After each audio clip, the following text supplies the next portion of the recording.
The plane touched down perfectly. Everyone was safe. But then a teenage boy stood up and asked the flight attendant to reopen the door. What happened next turned a routine landing into an international incident that would change multiple lives forever.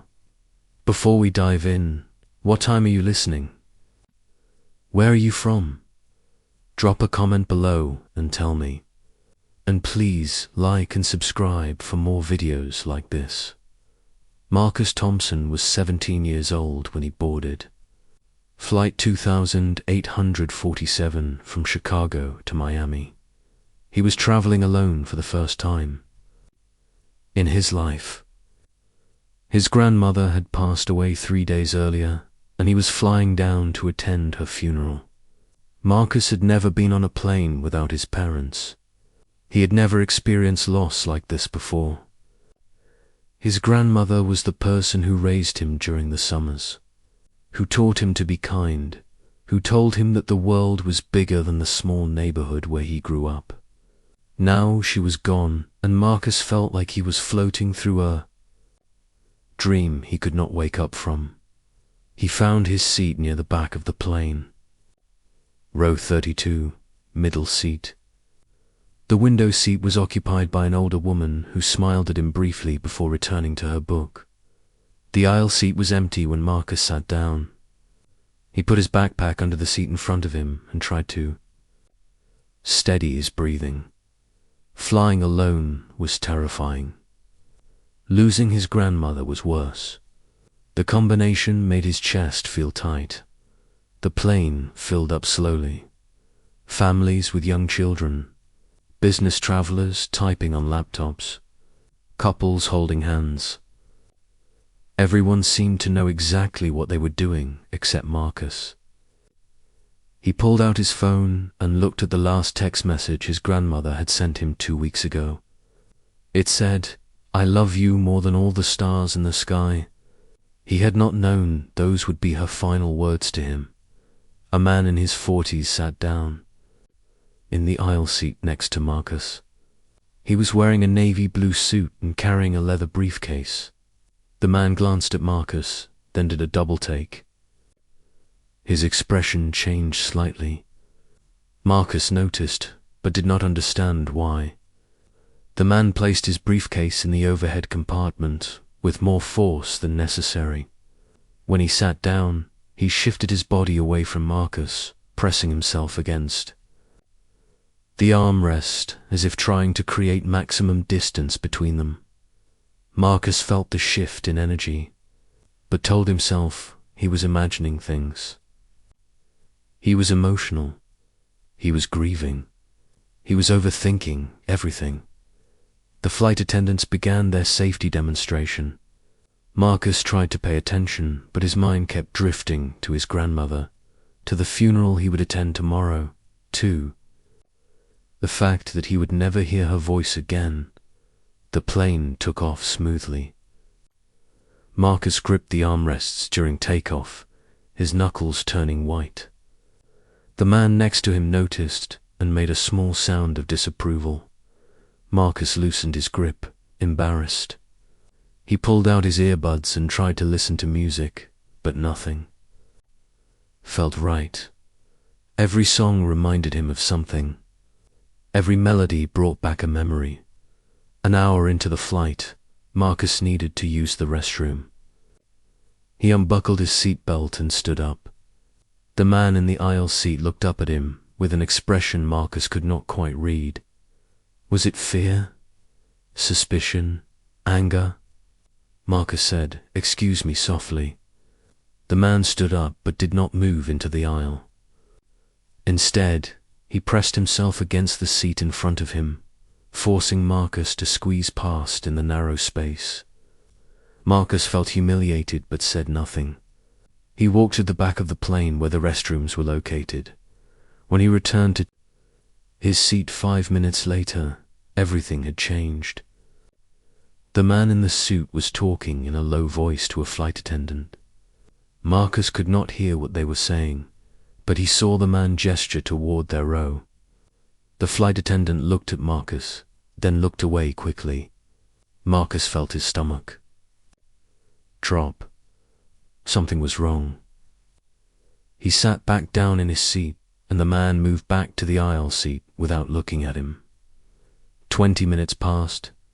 Marcus stared at the seat in front of him, trying to understand what was happening. His phone was in aeroplane mode, so he could not text his parents. He felt completely alone at 30,000 feet in the air. Then he noticed 2 flight attendants walking down the aisle toward him.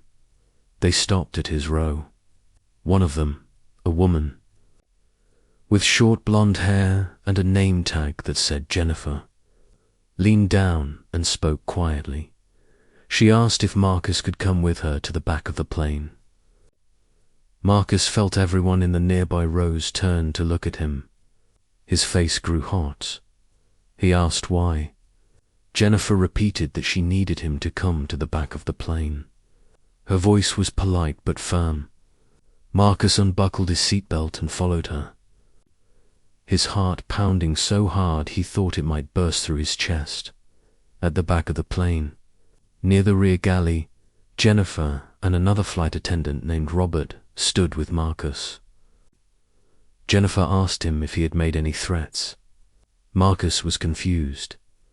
He said no, of course not. Robert asked if he had said anything about harming the plane or the passengers. Marcus felt like the world was tilting. He said, no, absolutely not. Jennifer asked why the passenger sitting next to him felt threatened by his behavior. Marcus could not speak for several seconds. Threatened? He had barely said 2 words the entire flight. He had asked the man to excuse him so he could use the restroom. That was it. He explained this to the flight attendants.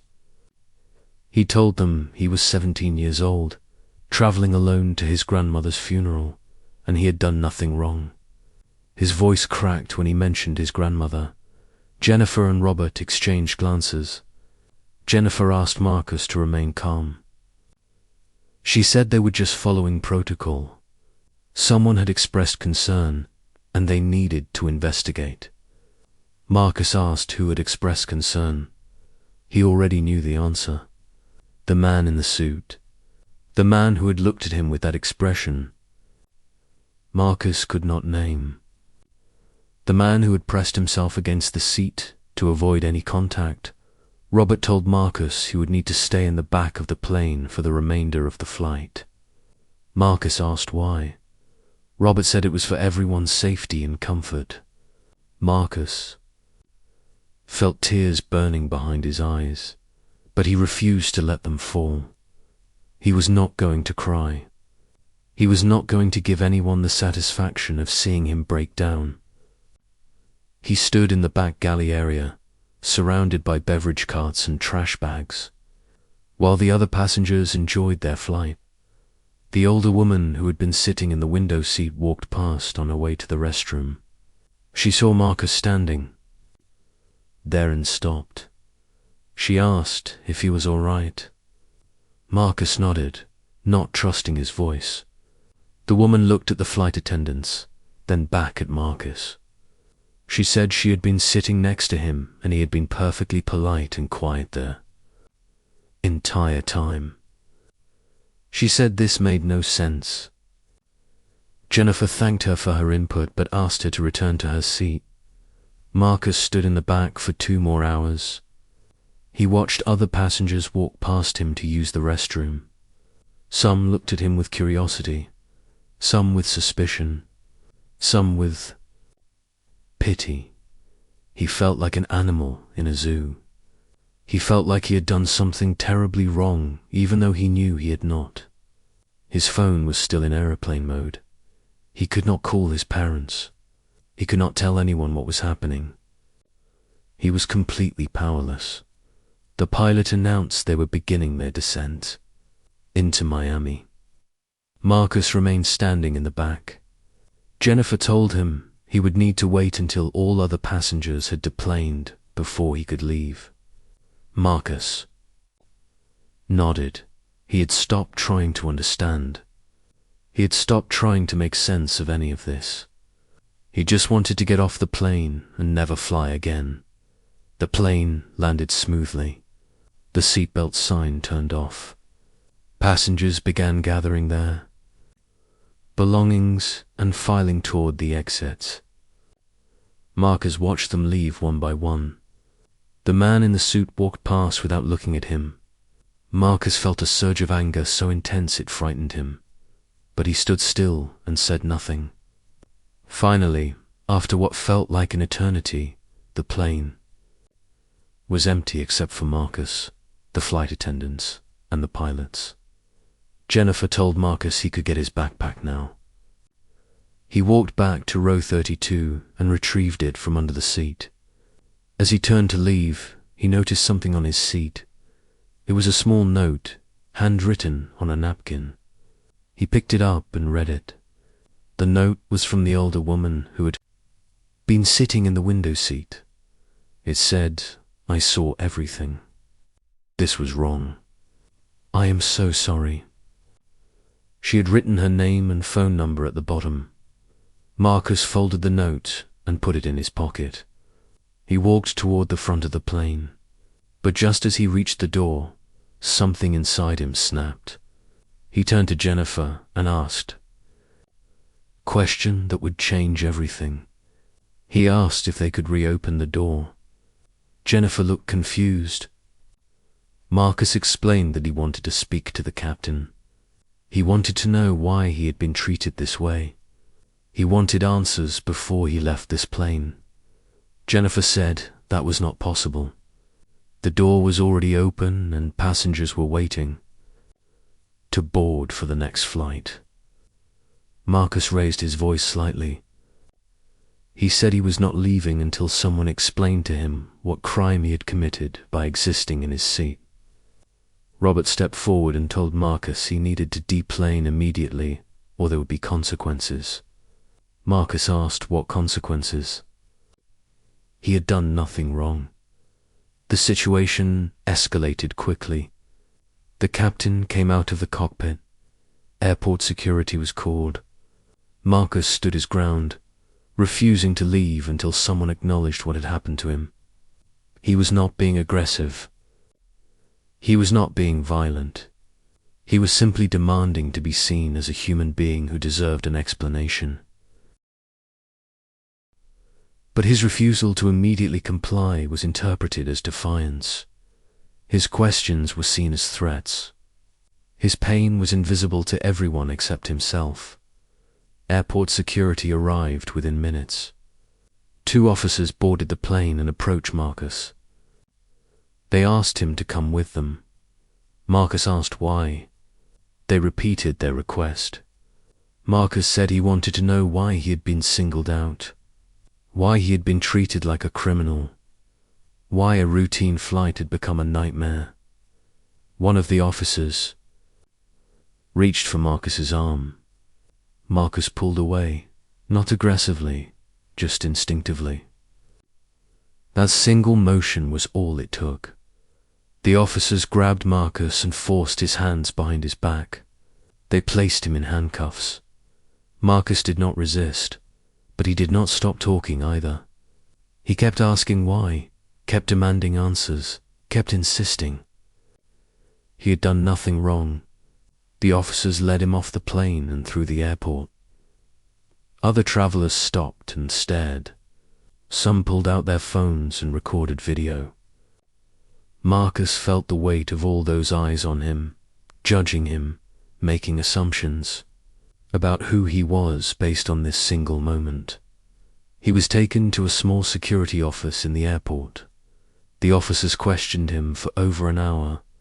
They asked about his background, his family, his reason for traveling. They searched his backpack and found nothing but clothes, a toothbrush, and a framed photo of his grandmother. Eventually, after reviewing security footage from the plane and interviewing the flight attendants, they determined that Marcus had not made any threats or engaged in any suspicious behavior. He was released without charges, but the damage was done. Marcus missed his grandmother's funeral. By the time he was released and able to book another flight, the service was over. His family had buried her without him.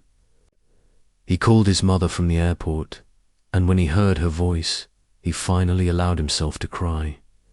He told her everything that had happened. She cried too.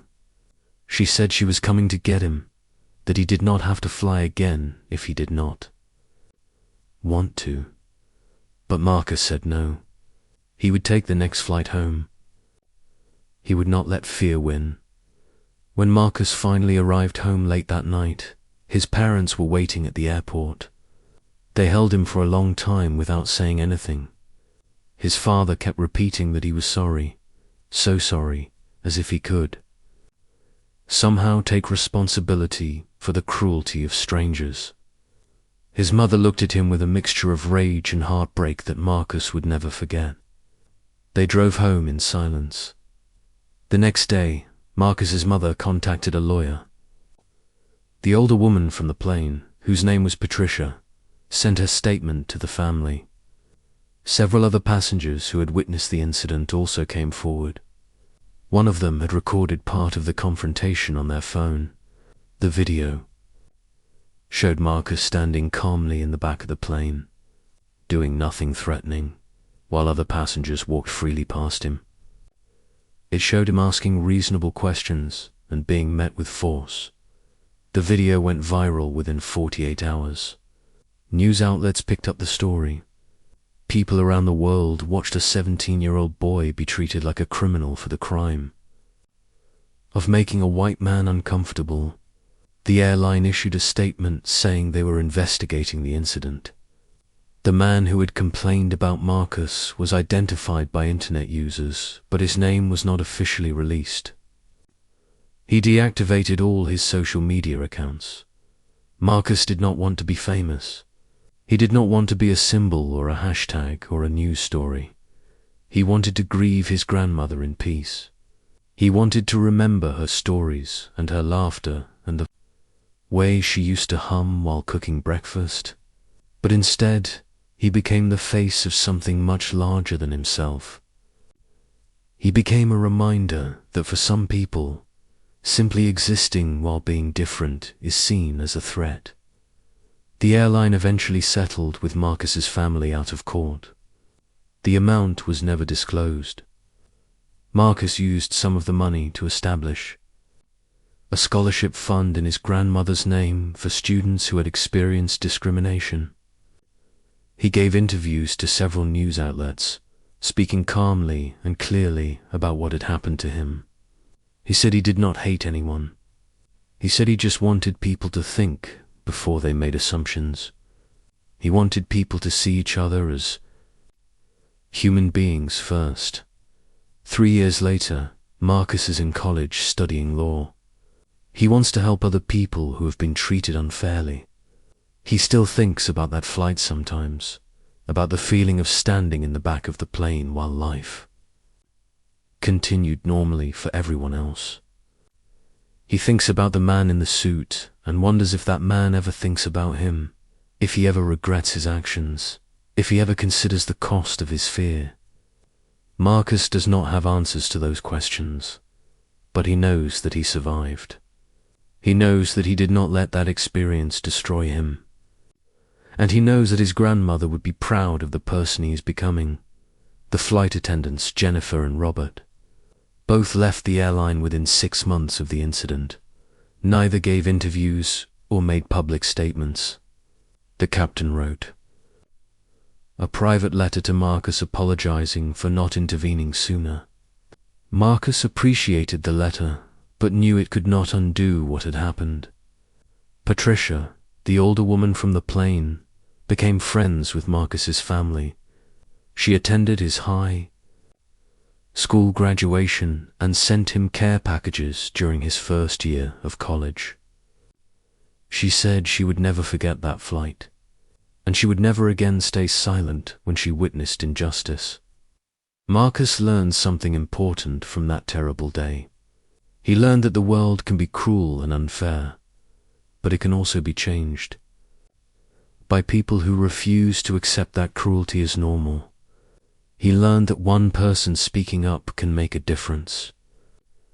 He learned that his grandmother was right when she said the world was bigger than he knew, but she was also right when she said he was strong enough to face it. He carries those lessons with him every day. He carries her memory with him too. A light in the darkness, guiding him forward. So if you like this video, please like and subscribe for more videos like this.